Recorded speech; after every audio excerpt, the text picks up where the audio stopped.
राधा मेरी स्वामिनी और मैं राधे को दास, जन्म जन्म मोहे दीजियो श्री বৃন্দাবন ধামবাস। রাধে রাধে। এই সেই বৃন্দাবনের নিধিবন। এই স্থানে শ্যামসুন্দর কৃষ্ণ তার প্রিয় গোপিকাদের নিয়ে রাসলীলা করেছিলেন।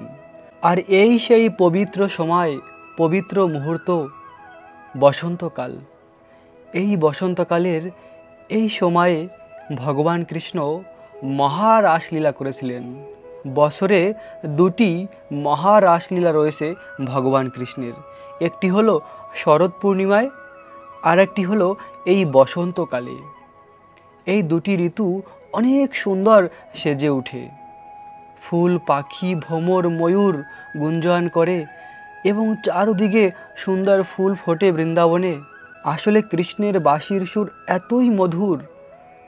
কৃষ্ণ যখন কদম বৃক্ষে উঠে বাঁশি বাজায়, তখন গোপিকারা বুঝতে পারে ঘরে বসে যে কৃষ্ণ আমাদের ডাকছে। গোপিকারা ঘরের সমস্ত কাজ ফেলে কৃষ্ণের কাছে চলে আসে, কেননা তাদের জীবনের সব কিছু কৃষ্ণ। গোপিকারা তাদের জীবন দিয়ে প্রমাণ করেছে যে কৃষ্ণকে কিভাবে ভালোবাসতে হয়। কৃষ্ণকে ভালোবাসলে এই জগতের সব কিছু প্রাপ্ত হওয়া যায়। কৃষ্ণ হলো ভক্তবৎসল, আর সেই ভালোবাসার শিক্ষা গোপিকারা দিয়েছে। শ্রীমদ্ ভাগবতমে স্বয়ং ভগবান শ্রীকৃষ্ণের পরমহংস ভক্ত শুকদেব গোস্বামী সেই অপ্রাকৃত ব্রজলীলার বর্ণনা করেছে। প্রিয় ভক্ত, এই রাসলীলা হলো পরম পবিত্র। যদি আমরা শ্রদ্ধা সহকারে এবং শুদ্ধ চিত্তে এই রাসলীলাকে শ্রবণ করি, তাহলে আমাদের জীবনের সমস্ত কলুষ দূরীভূত হবে। আমরা পরম শান্তি লাভ করব এবং হৃদয় পবিত্র হয়ে যাবে। তাই সবসময় এই কথাটি মনে রাখা উচিত যে ভগবানের এই লীলা হলো অপ্রাকৃত, চিন্ময়। এই সংসারের মতো নয়। ভগবান হলো চিন্ময়, তার সমস্ত লীলাও চিন্ময়। সেখানে শুধু রয়েছে বিশুদ্ধ প্রেম, কোনো কাম নেই। যখন ভগবান ব্রহ্মাকে সৃষ্টি করেছে, ভগবান নারায়ণের সামনেই ছিল মাতা লক্ষ্মী, কিন্তু মাতা লক্ষ্মীকে বিনাই ভগবান তার নাভি থেকে ব্রহ্মাকে সৃষ্টি করেছে পদ্মের উপরে। তো ভগবান হলো আত্মারাম। ভগবান এই জড়জগতের মতন নয়। তাই ভগবানের প্রতিটি লীলা হলো চিন্ময়। গোপিকাদের সঙ্গে ভগবানের এই প্রেম অপ্রাকৃত। যেমন কৃষ্ণের মধ্যেও কোনো কাম নেই, তেমন গোপিকাদের মধ্যেও কোনো কাম নেই। তাদের প্রেম হলো বিশুদ্ধ, পরম পবিত্র। কেননা ভগবান শ্রীকৃষ্ণের বাম অঙ্গ থেকে প্রকাশিত হয়েছিল শ্রীমতী রাধারানী, আর রাধারানীর থেকেই সমস্ত গোপিকারা প্রকাশ হয়েছে। তাই তারা হলো নিত্যসিদ্ধ, তারা ভগবানের নিত্য সঙ্গিনী।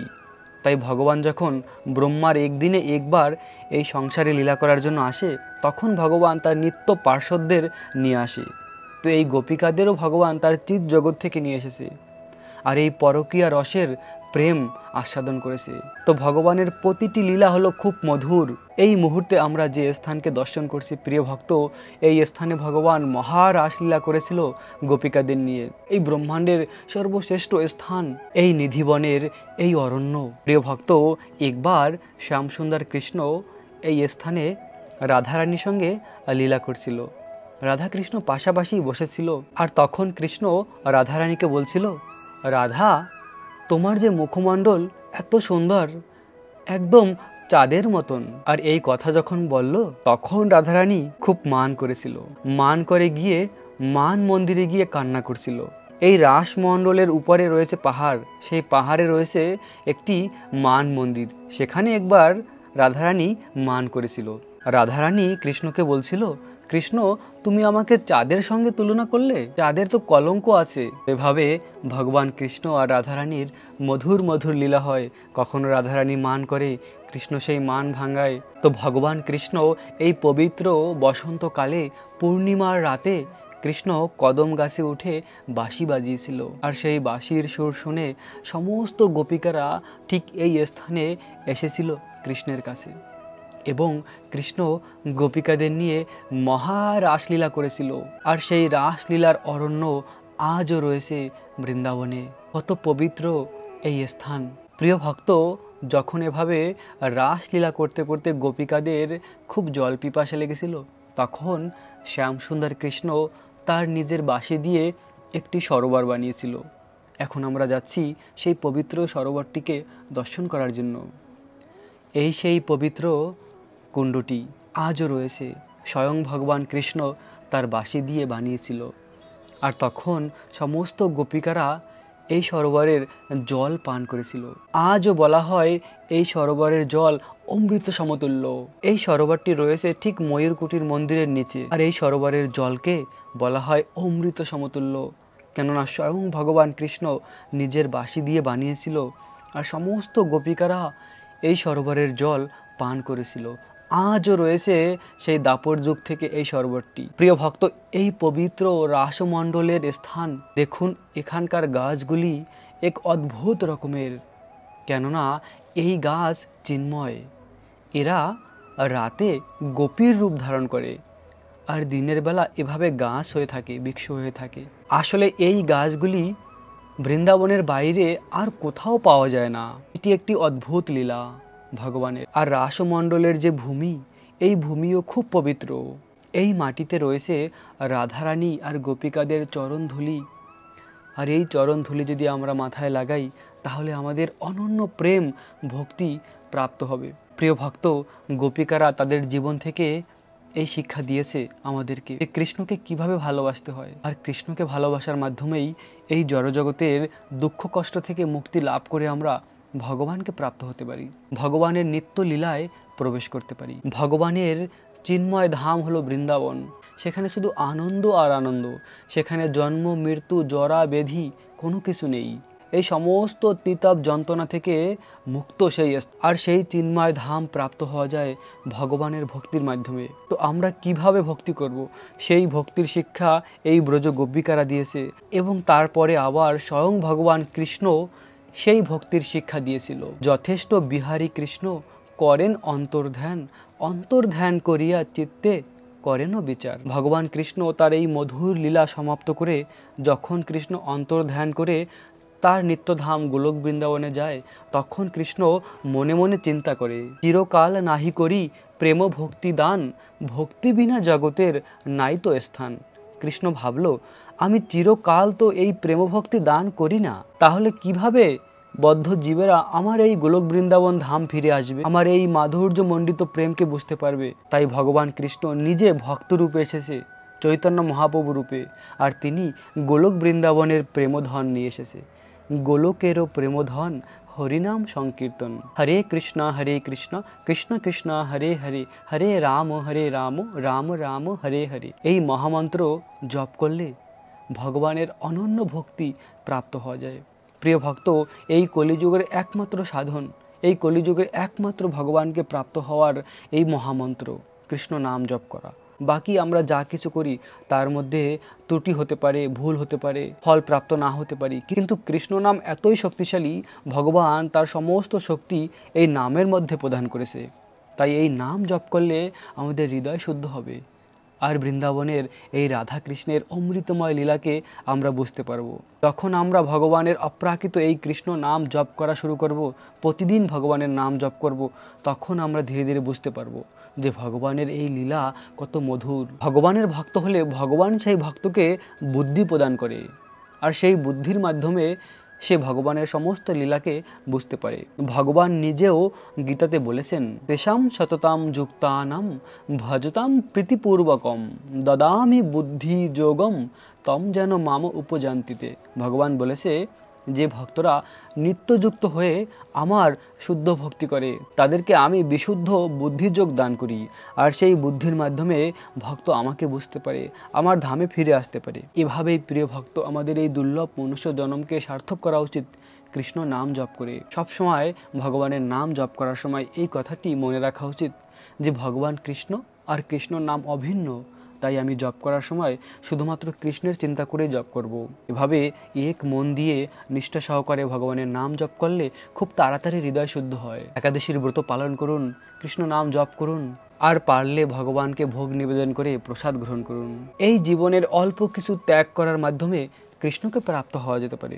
প্রিয় ভক্ত, যদি আমরা এতটুকু কৃষ্ণের জন্য না করি, তাহলে মৃত্যুর সময় সবকিছু ভগবান হরণ করে নেবে। শাস্ত্রে বলা হয়েছে যদি এই জীবন দশায় আমরা কৃষ্ণর কাছে না যাই, কৃষ্ণকে ভালো না বাসি, তাহলে মৃত্যুর সময় আমাদের সব কিছু হরণ করে নেবে।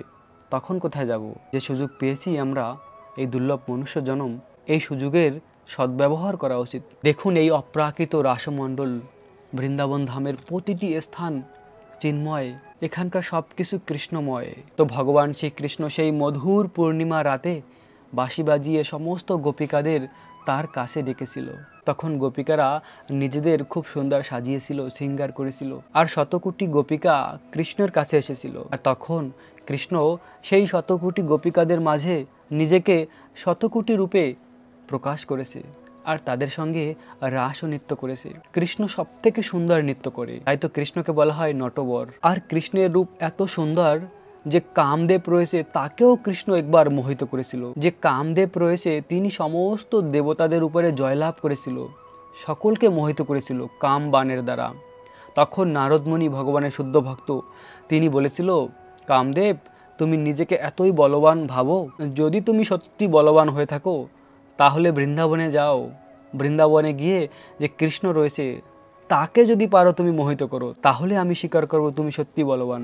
কামদেব এসেছে বৃন্দাবনে, এসে গাছের আড়ালে বসে ভগবান কৃষ্ণের উপরে কাম বাণ মারার জন্য চেষ্টা করেছিল। আর যখন গাছ থেকে বেরিয়ে কৃষ্ণকে দর্শন করেছিল, কৃষ্ণের একবার মধুর হাসি, যাকে বলা হয় মন্দ মন্দ মুস্কান, ভগবানের একবার সেই মধুর হাসিকে দেখে কামদেব ওই স্থানেই অজ্ঞান হয়ে পড়ে গেছে। দেখুন ভগবানের রূপ এত সুন্দর যে কামদেব সকলকে মোহিত করে, সেই কামদেবও ভগবানের রূপ দেখে মোহিত হয়ে যায়। আর সেই দিন থেকেই ভগবানের নাম হলো মদন মোহন, কেননা ভগবান কামদেবকেও জয়লাভ করেছে। তাই ভগবান এভাবে কোটি কোটি কন্দর্পকেও মোহিত করে যে কামদেব, সেই কামদেবকেও ভগবান মোহিত করে। তাই ভগবানকে বলা হয় মদন মোহন। আর সেই মদন মোহন কৃষ্ণ, যিনি কোটি কন্দর্পকেও মোহিত করতে পারে, কামদেবকে মোহিত করতে পারে, সেই কৃষ্ণ শ্রীমতী রাধারানীর রূপ দেখে মোহিত হয়ে যায়। তাই তো রাধারানীকে বলা হয় মদন মোহন মোহিনী। আর সেই কৃষ্ণের প্রিয় শ্রীমতী রাধারানীকে নিয়ে এই স্থানে কৃষ্ণ রাসলীলা করেছিল। আর মধুর সেই রাসলীলা, যে রাসলীলা ব্রহ্মার এক রাত অতিবাহিত হয়েছিল। ভগবানের অচিন্ত শক্তি রয়েছে। ব্রহ্মার এক রাত হলো সত্য, ত্রেতা, দ্বাপর, কলি, এই চারটি যুগে একটি দিব্য যুগ হয়। এরকম 1000 অর্থাৎ 1000 দিব্য যুগে ব্রহ্মার এক রাত্রি হয়। আর সেই ব্রহ্মার এক রাত্রি পর্যন্ত ভগবান রাসলীলা করেছিল গোপিকাদের নিয়ে। তো ভগবানকে একমাত্র জয় করা যায় ভক্তির মাধ্যমে, ভালোবাসার মাধ্যমে। ভগবান আমাদের কাছে আর কিছু চায় না, শুধু চায় আমরা যেন হৃদয় দিয়ে কৃষ্ণকে ভালোবাসি। প্রিয় ভক্ত, এভাবে যদি আমরা ব্রজ গোপিকাদের পদাঙ্গ অনুসরণ করে কৃষ্ণকে ভালোবাসি, তাহলে এই জীবনেই আমরা এই দুঃখময় সংসার থেকে মুক্তি লাভ করে কৃষ্ণকে প্রাপ্ত হতে পারি। তাই তো চৈতন্য মহাপ্রভু শিক্ষা দিয়েছে যে আমরা কাকে ভালোবাসবো। আমাদের আরাধ্য ভগবানকে। আরাধ্য ভগবান ব্রজেষু তনয়া তদ্ধাম বৃন্দাবনম। আমাদের আরাধ্য ভগবান হলো ব্রজের তনায় তদ্ধাম বৃন্দাবনম। যে বৃন্দাবনের রাধা কৃষ্ণ, তারাই হলো আমাদের আরাধ্য। আর এই বৃন্দাবনের রাধা কৃষ্ণই হলো আমাদের জীবনের একমাত্র প্রাপ্ত বস্তু, রাধা কৃষ্ণের প্রেম লাভ করা। এই সংসারে আমরা সবাই আনন্দ চাই। আসলে এই জড়জগতের কোনো কিছুর মাধ্যমে আমরা আনন্দ লাভ করতে পারি না। আনন্দ রয়েছে ভগবান কৃষ্ণের কাছে। তাই তো ভগবানকেই বলা হয় আনন্দময় বিগ্রহ। আমরা যেহেতু ভগবানের অংশ, তাই আমরাও আনন্দ চাই, কিন্তু সেই আনন্দ আমরা ভুল জায়গায় খুঁজে বেড়াই। এই সংসারে আনন্দ রয়েছে ভগবানের লীলার মাধ্যমে, আনন্দ রয়েছে ভগবানের নাম জপ করার মাধ্যমে, আনন্দ রয়েছে ভগবানের ধামে। আর সেই ভগবানের ধাম আমরা প্রাপ্ত হতে পারি ভগবানের ভক্তির মাধ্যমে। তো চলুন প্রিয় ভক্ত, আমরা হৃদয় থেকে ভগবানকে ভালোবাসি, ভগবানের এই ধামকে ভালোবাসি, আর ভগবানের নাম জপ করি। রাখবেন নিজেদের অনেক যত্ন, থাকবেন কৃষ্ণ ভাবনাময়। রাধে রাধে।